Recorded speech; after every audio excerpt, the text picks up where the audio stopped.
Assalomu alaykum. Kunning muhim voqealari bilan efirda xabarlar. Studiyada Hurmatdan Nurmatova. Bugun dasturimizda O'shdagi protez buyumlar yasash ishxonasi yangi uskunalarga muhtoj. Bishkekке ошол жарандарды Бишкекке жөнөткөнгө аргас болуудабыз. O'sh shahridagi imkoniyati cheklangan 30 nafar fuqaroga moddiy yordam ko'rsatildi. Bir yıl boyu her bir günde biz bular bilan çoğu birge olish kerak. Davlatdan yordam olgan Qirg'izistonning 4 millioninchi fuqarosi Intimaqqa minnatdorchilik bildirdi. Eskертиштим деп ойлойм да. Анан ошентип мамлекетибизден келип кабар алып атышат.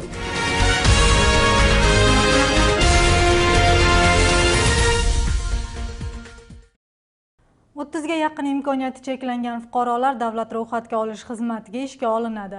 Bu haqda bugun parlament yig'inida deputat Dastan Bekeshev bildirdi. U bugungi kunda davlat imkoniyati cheklanganlarga nafaqa yordam puli bilangina cheklanib, yetarli darajada qo'llab bo'lmayotganini ta'kidladi. Masalan, sog'liqni saqlash, bilim berish tomonlariga e'tibor qaratilib, ish bilan ta'minlanishi shart. Ertadan boshlab davlat ro'yxatga olish xizmati 30 ga yaqin odamni ishga oladi. Ular bu yerda ma'lumot xatlari, elektron nusxalarni yasashadi.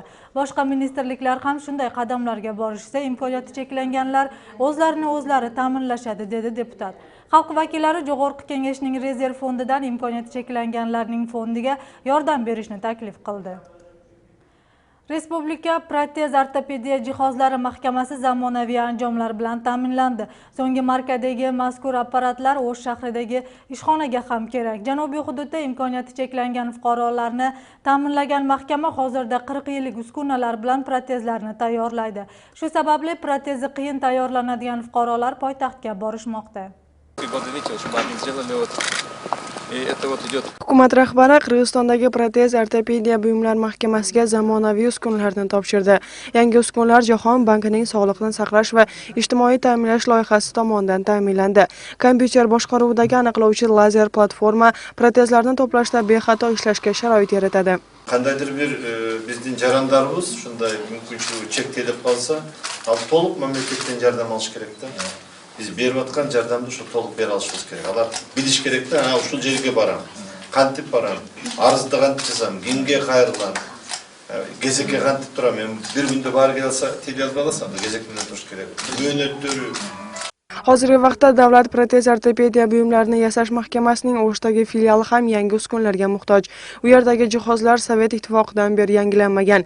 Mahkama eski jihozlar bilan O'sh, Jalolobod va Botken oblastlaridagi imkoniyati cheklangan fuqarolarga xizmat ko'rsatadi. Ayrimlar poytaxtga yoki boshqa shaharlarga borishga majbur bo'lishadi. Eğer bizge mümkünçülük bolup жаңы жабдууларды алууга мүмкүнчүлүк болгондо биз bir жагынан биздин кызматкерлердин жумушун жеңилдетмекпиз. Экинчи жагынан ушул жасалып жаткан протездик ортопедиялык буюмдардын сапатын жакшыртмакпыз да. 40 yildan beri eski uskunalarda ish olib borayotgan mahkama uskunalarini yangilash uchun nodavlat tashkilotlarga murojaat qilishgan, lekin davlat ishxonasi bo'lgani uchun qo'llov ko'rsatilmagan. Davlat tomonidan ajratilgan mablag' esa texnika emas, protez tayyorlovchi materiallargagina yetishi mumkin. Mamlakat tarafından azır hech qanday yordam bolbay atат. Kebir kelген мындай татаал жасалуучу буюмдарды Bishkekке ошол жарандарды Bishkekке жөнөткөнгө аргас болуудабыз. Hukumatning ma'lumotiga ko'ra, poytaxtdagi protez ortopediya buyumlarini tayyorlash mahkamasiga berilgan uskunalarning biri yaqin kunlarda O'shga jo'natiladi. Uskuna bilan 3 oblastni ta'minlashga imkoniyat yaraladi. Hozirgi vaqtda mahkamada bundan tashqari muammolar ham ko'p. Asosiysi reabilitatsiya qilish markazining yo'qligi muammo bo'lib kelmoqda. Aslida buyurtma bergan fuqaro protezga ham jismoniy, ham ruhiy o'rganguncha 2 oy vaqt talab etiladi. Lekin reabilitatsiya qilish markazi yo'qligi sabab bemorlarga 2 kunda javob beriladi. Madina Ulug'bek-qizi Ajina Do'stinbetova, Munir Arzbeko'g'li, Intimaq. Jalolobodda xalqaro imkoniyati cheklanganlar kuni munosabati bilan quvnoq estafeta uyushtirildi. Unda futbol kabi qiziqarli o'yinlar bo'lib, musobaqa so'ngida g'oliblar taqdirlandi. Tadbir mahalliy hukumat, Jalolobod oblasti ichki ishlar boshqarmasi, Asl imkoniyati cheklangan fuqarolar jamiyati va yoshlar tashkiloti tomonidan uyushtirilgan. Unga umumiy 150 nafar imkoniyati cheklangan fuqarolar ishtirok etdi. Tadbir yakunida ularga issiq taom tashkil etilib, sovg'alar topshirildi. 3 алыскы райондорду чакырганга азыркы сууктун немеси менен суук түшүп калгандыгына байланыштуу келе албайт. Ошон үчүн ушул 3 областтык шаардык райондук шаардык арасында өткөрүп атат. Максатыбыз биз жашоону терезеден эмес, коомдон издейбиз деген аталышта болуп атат бул иш-чара. Ар бир адам өзүнүн талантын, жан дүйнөсүн бир мүнөттүк жашоосун дагы майрамга айландырып жашаса деген үмүттөбүз. 3 dekabr imkoniyati cheklanganlar kuni munosabati bilan O'sh shahrida Biz birgamiz deb nomlangan aksiya bo'lib o'tdi. Unda imkoniyati cheklangan bolalar eng yaxshi madaniyat xodimlari bilan birgalikda qo'shiq kuylab o'z mahoratlarini namoyish qilishdi. Tadbir imkoniyati cheklangan fuqarolarni qo'llash maqsadida uyushtirilib, ularga pul mukofotlari va sovg'alar topshiriladi. Batafsil muxbirimizning navbatdagi lavhasida.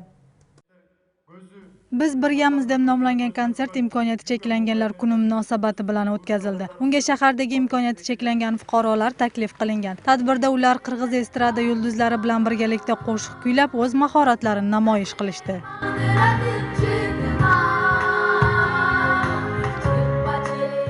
Tadbirda shahar hukumati imkoniyati cheklangan fuqarolarga material tomondan yordam berdi. Ularga kerakli buyumlar sovg'a qatori berilib, shirinliklar tarqatildi.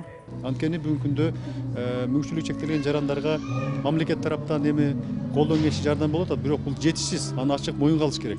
Ошондуктан бул мүмкүнчүлүгү чектелген жарандар дагы үй бүлөсүн багып атат, керек болсо, өздөрүнүн балдарын багып атат, өздөрүнүн балдарын окутуп атышат. Ошондуктан бул жерде мен ушул кайрылып кетер элем, жалпы мамлекеттин жарандарына, шаарыбыздын тургундарына, колунда бар ишкерлерге сиздер да массалык маалымат каражаттары дагы биригип туруп, бул катмарга, элдин катмарына биз толук көңүл буруп, бир эле күндө эмес, бир айлыкта эмес, мен жана айтып кеттим, 1 жыл бою ар бир күндө биз булар менен чогуу бирге болуш керек. Bunday tadbirlar shahar hududi bo'ylab ham davom etdi. Unda Manasota rayonining yetakchilari mazkur hududdagi imkoniyati cheklangan fuqarolarga oziq-ovqat mahsulotlarini olib borishdi. Kelishga imkoniyati bo'lmagan yashovchilarning uylariga borib, moddiy yordam ko'rsatishdi. Men süydetsem men şu zamanга razı elemin. Daim ele gelip kavar alıp yardım berip durat. 8 Mart'ta, yanvarda, may aylarda menim ne deyim uşular var eken, merge dağı rahmat aytam, uşu özümüzün Manas rayonundaki ballarga dağı rahmat aytam. Manasota hududida hozirda 400 dan ortiq imkoniyati cheklangan fuqarolar bor. Ularga yordam berish maqsadida hududiy kengashning deputatlari, mahkama, tashkilotlar, xususiy tadbirkorlar tomonidan mablag' yig'ilib, sovg'alar topshirildi. Bundan tashqari ayrim xizmatlardan bepul foydalanishga talonlar topib berildi. Bugun Manasota aymaqtıq kengeshinde 79 dan aşık мүмкүнчүлүгү чектелген жарандар бар. Аларга биз ушул аймактын кеңешинде жайгашкан ишкана мекемелер менен биргеликте тамак аземдерин берүү, ошол менен эле бирге үйлөрүнөн чыга албаган жарандарга үйлөрүнө барып акчалай каражаттардан жардам берип жатабыз. Bunday tadbirlar har yili o'tkazilib, imkoniyati cheklanganlarga e'tibor qaratiladi. O'sh shahri bo'yicha umumiy 6000 imkoniyati cheklangan fuqaro bo'lib, ularning 2716 nafari o'smirlar. O'sh texnologiya universitetining talabalari imkoniyati cheklanganlarga yordam ko'rsatishdi. Ular avvalroq o'quv yurtining har bir auditoriyasiga maxsus qutilar o'rnatishib 30 ming so'm pul yig'ishgan. O'sh shahridagi 20 oilani ro'yxatga olishib, oziq-ovqatlar bilan ta'minlashdi. Talabalar bu ishlari bilan imkoniyati cheklanganlarga oz bo'lsa ham yordam berishni rejalashtirishgan. Ta'kidlab o'tsak, O'sh texnologiya universitetining talabalari endi har bir oyda ularga moddiy yordam berishni maqsad qilishmoqda. Оштудагы студенттердин мүмкүн болушунча кимдин канчалык мүмкүнчүлүгүнө жараша акчалай жардам катары чогултканбыз студенттерден. Анан ошол чогулткан жалпы акчанын эсебине биз материалдык жардам катары ар бир мына шаардагы мүмкүнчүлүгү чектелгендерге мындайча айтканда тамак азыктарын сатып алып бердик. Ko'rish imkoniyati cheklanganlar ularga kerakli bo'lgan kitoblarning yetishmasligidan bilimlarini oshira olishmaydi. Holatdan chiqish uchun Umarjon Imamberdiyev ko'zi ojizlarga kitoblar yozib o'qitmoqda ham. O'zining ham ko'rish qobiliyati yo'qligi sababli mazkur qiyinchilikni his qiladi. Bilimga chanqoq inson haqida navbatdagi lavhada. Umarjon Imanberdiyev hozirgi vaqtda 50 yoshda. U 4 farzandning otasi. Umarjon ayoli bilan birga birinchi guruhdagi tug'ma ko'zi ojizlar. Ko'rish qobiliyatidan ajraganlarning savodsizligini bartaraf qilishga harakat qiladi. Harakatlarning natijasida 1999-yilda ko'zi ojizlar uchun maktabgacha ta'lim berishni boshlagan. Biz birinchi klassdan og'ayimiz o'rgatgan bizni sadikdan. Qo'limizdan qarmab, bunday tamg'a bo'ladi, bunday yoziladi deb bir oylarda o'qitgan. Ilm savog'idan bergan maktabda. Keyin o'zi izlab kelib, baldarda o'zi cho'g'ildi. Hozirda Xudoga shukr og'ayni izlab topdik. O'zi ilm savog'idan bizga savoq berdi. Bundan tashqari qahramonimiz ko'z ojizlar uchun loyihalashtirilgan kitob yozadi. Hozirgi vaqtda 4 kitobi chop etilgan. Ular 10 oyat, 10 duo, Alloh taolo rozi bo'lgan sahoba, tanlangan oyatlar va hadislar va arab alifbosini yozgan. Mazkur kitoblarning barchasida din haqida yozilgan. Ularni chop etishga Iymon jamg'armasi yordam ko'rsatgan. Bugungi kunda diniy kitoblar yo'q bo'lgan sebepten biz harakat qildik. Ko'zi azizlarga Qirg'izistonda mana diniy kitoblar chiqarganga, adabiyatlar chiqarganga, sahobalarning umr bayon chiqarganga harakat qildik. Mana tandalgan hadislar, jana oyatlar degan kitoblar chiqardik. Yaxshi kitoblar. Ko'zi azizlar bugungi kunda kengri o'qib o'rgansa bo'ladi. Hozirgi vaqtda 12 bolaga yozishni va o'qishni o'rgatadi. Bu borada maxsus Muhsin Nur jamoat jamg'armasini asoslagan. Mahalliy hukumat yer uchastkasini ajratib berib, 5 yillik soliqdan ozod qilgan. Umarjon Imanberdiyev hozircha ish boshlamagan, sababi o'qish uchun kerakli bo'lgan uskunalarni olish uchun homiylarning yordami kerak bo'lmoqda. Bizga shu boshqa ko'p yordam bersa, sponsorlar chiqsa, yaxshi fondlar bilan birga ishlasak, Muhsin Nur deb fond ochdik. Boshqa fondlardan bizga kelishib yordam berishsa, shu yerdan ko'p yaxshi ishlarni qilamiz. Mazkur jamg'arma ish boshlab qolsa, turk, ingliz va arab, rus tillarida lug'atlar chop etiladi. Shunda ko'z ojizlarning savodsizligini bartaraf qilish uchun imkoniyatlar yaraladi, deydi qahramonimiz. Majra Ulug'bek qizi Zayra Abdukarimov, Intimaq. 6 millioninchi fuqaro Aylin tug'ilganda Intimaq jamoasi 4 millioninchi fuqaro Qanikayni topib efirga bergan edi.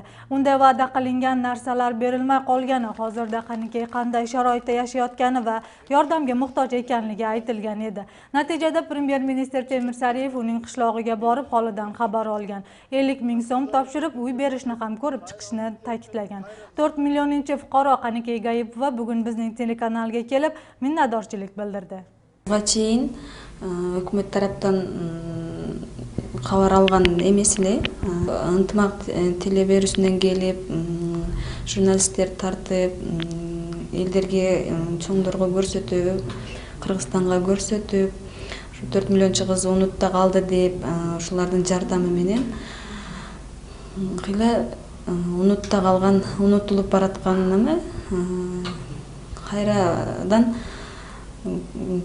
эске түштүм деп ойлойм да. Анан ошентип мамлекетибизден келип кабар алып атышат, чоңдон чоң ыраазычылык билдирем.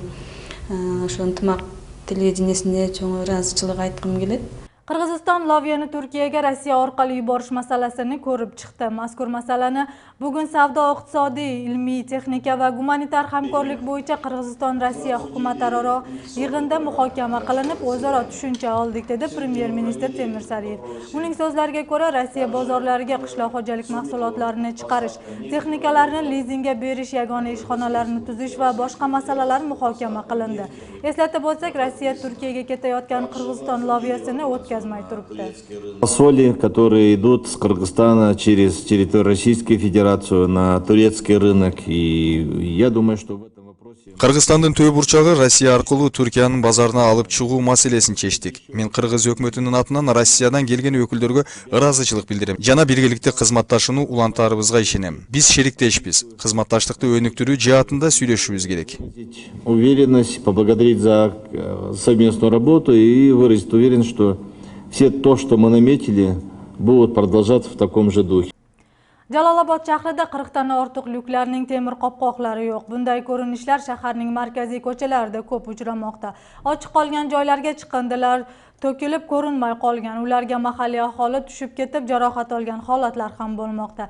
Shuningdek, avtomashinalar ham tushib yo'l halokatlari sodir bo'lmoqda. Batafsil navbatdagi lavhada. Jalolobod shahridagi Nizamiy ko'chasida joylashgan mazkur lyukning temir qopqog'i ochiq turganiga ko'p vaqt bo'lmadi. Bu kabi ochiq turgan lyuklar shaharda 40 dan ortiq. Ular esa piyodalarga va transport haydovchilariga xavfli vaziyatlarni yuzaga keltiradi. Kulüplerden kesip etmeli adam düşüp ketişi mümkün. Maşineler düşüp ketip, maşineler talkalanışı mümkün. Oşun ardından avariyalar boluşu mümkün. Birinin ardından kelgeni düşse, ardından maşine körbeydi. Kel bu maşineye kağılat, anın ardının içinde bir dekeler boluşu mümkün. Anı bir kuday bilet de maşine. Yani bayağı bunday remen takım oturgan adam bolsa kelip süzülüp bir yeri kaşka oluşu mümkün maşinesinin içinde. Başı jarılışı mümkün. Yil boshidan beri 40 ga yaqin temir qopqoqlari o'g'irlangan. Qopqoqlarning 10tasi Industrial ko'chasida yo'qolgan. Qurbonboy ko'chasida esa 7 ta, Lenin ko'chasida 3 ta temir qopqoq o'g'irlab ketilgan. Ochiq qolganligi sabab avtomashinalar tushib ketgan holatlar ko'p bo'lmoqda. So'nggi marotaba yaqinda Lenin ko'chasida borayotgan avtomashina halokatga uchragan. O trassadagi Lüktordagi unutab ketgan. Onu o yerda jamon. Mashina tunda tushib ketishi mumkin da. Bir proyekt o'ylab chiqish kerak. Buni Lüktorda endi texnik progress o'sayotgandan keyin o'shondagi bir oilasini topib, zamok sola turgan qilib, je bo'lsa bir signalizatsiya bera turgan qilib o'ylab topsa bo'ladi. Ellar hozir oyga uchyotadi-ku. Shahar meriyasining ma'lumotiga ko'ra, o'g'irlangan qopqoqlar temir ishlatuvchi joylarga o'tkazilib berilmoqda. Qopqoqlarni to'liq bo'ydan sotish taqiqlanganligi sabab uni bo'laklarga bo'lib sotgan faktlari aniqlangan. Mazkur masala ko'p yildan beri o'z yechimini topmayotganligi sabab shahar meriyasi boshqa choralarni ko'rayotganligini bildirdi. Жалал су канал башкармалыгынын канализациялык люктардын, суу люктарынын, телеком люктарын урдап кеткен учурлар өтө көп болот да. Буну бая темир капка кылып оңдоп келтирип стандартка ылайыктырып жасап кое беребиз. Бирок баягы борбордук көчөлөрдө жайгашкан үчүн кайсы маалда урдап кеткенин билбей калып атабыз да. Бул боюнча иш-чара жүргүзүп атабыз азыр. Кайрадан жабуу боюнчачы бул дагы өзүнчө бир чыгым да. 40 дана деле бул көп дана да. Hozirgi vaqtda mazkur masala bo'yicha shahar hukumati ichki ishlar bo'limiga aniqlab jazo qo'llashni topshirib xat yo'llagan. Ayni damda tegishli choralar ko'rilmoqda. Ochiq qolgan qopqoqlarni esa xavfsiz qilish uchun tegishli mahkamalar ish olib bormoqda. Sarflanuvchi chiqimlar hisoblanib beton bilan yopilishi ko'zlanmoqda. Sababi temir materiallari qimmat. Madina Ulug'bek qizi, Qilimjon Nazimat qizi, Temirbek Chaqipov, Intimaq. Shoshilinch xabar. Uzoq davom etgan issiq ob-havodan keyin 5-dekabrdan 7-dekabrgacha havo haroratining keskin o'zgarishi kutilmoqda. Bu haqda Favqulodda holatlar ministrligi bildirdi. Ma'lumotga ko'ra 5-dekabrda kunduzi yog'ingarchilik bo'lib, 6-7 kunlari qorga aylanadi. Tog'li rayonlarda ham qor yog'ishi kutilib, avtomashina yo'llari muzlab, sirpanchiq bo'ladi. 5-dekabrda ayrim rayonlarda g'arbdan esgan shamolning tezligi soniyasiga 17-22 metrgacha yetadi.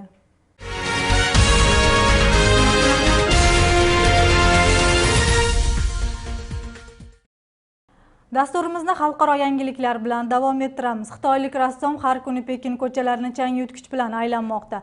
U bunday qadam bilan havo bulg'anayotganiga jamoatchilik e'tiborini tortib, atrofni muhofaza qilishga barchani undamoqda. U chang yutgich bilan ko'cha tozalamaydi, havodan chang yig'adi. Ko'chalarda har kuni 4 soat yurib, 100 kun ichida 100 gram chang yiqqan. Xitoylik rassom Van Zhezhen deyarli har kuni Pekin ko'chalarini chang yutgich bilan aylanib chiqadi. Biroq u ko'cha tozalamaydi. Van ob-havoni ifloslanishga jamiyat e'tiborini jalb etish maqsadida har kuni chang yutgich olib havodagi changlarni tozalaydi. Ава канчалык зыяндуу заттар менен булганып жаткандыгына коомчулук кайдыгер карашат. Айлана чөйрөнү сактап калуу үчүн кандайдыр бир чаралар көрүлүш керек да. Bu usul bilan Van 100 kun ichida 100 gram chang yiqqan. Ularni zavodga borib, undan g'isht tayyorlashgan. Чаң соргуч менен көчө айланганым менен эч нерсе өзгөрбөйт. Бирок мен муну менен 100 же болбосо 1000 адамдын көңүлүн бурдуруп, аз да болсо аларга таасир калтыра аламын деген ойдомун. Айлананы таза кармоо үчүн ар бир адам өзүбүз биринчи кадам ташташыбыз керек. Анан бийлик өкүлдөрү буга кайдыгер карабайт деп ишенем.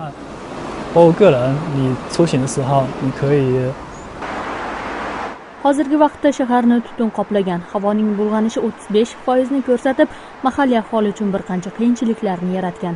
Mutaxassislar yashovchilarning uydan chiqmasligini hamda ehtiyot bo'lish kerakligini ta'kidlashmoqda. Ta'kidlab o'tsak, dunyoda havoning bulg'anishi bo'yicha Xitoy birinchi o'rinda turadi. Sababi bu o'lkada ishxona, zavod hamda avtomobillar ko'pligi bilan bog'lashadi.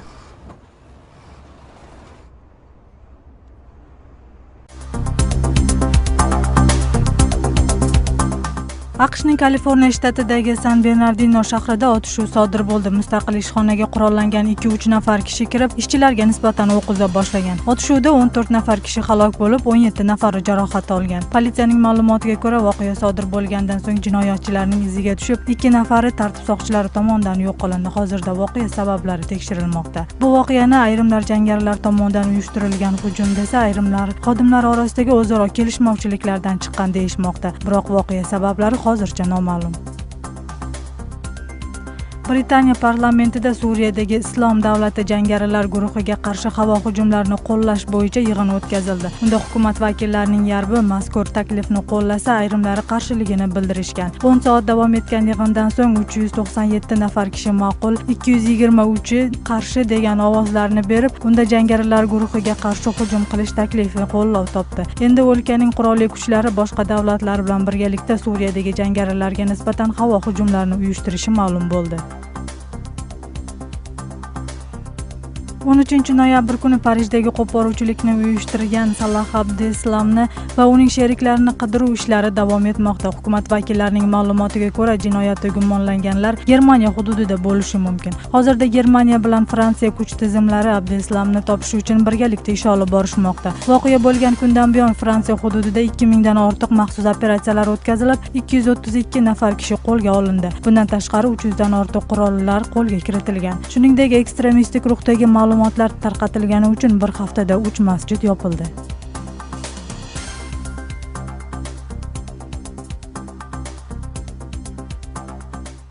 Bugun sizlarga yetkazmoqchi bo'lgan xabar va lavhalarimiz mana shulardan iborat. Tuningiz osuda o'tsin. Xayr, omon bo'ling.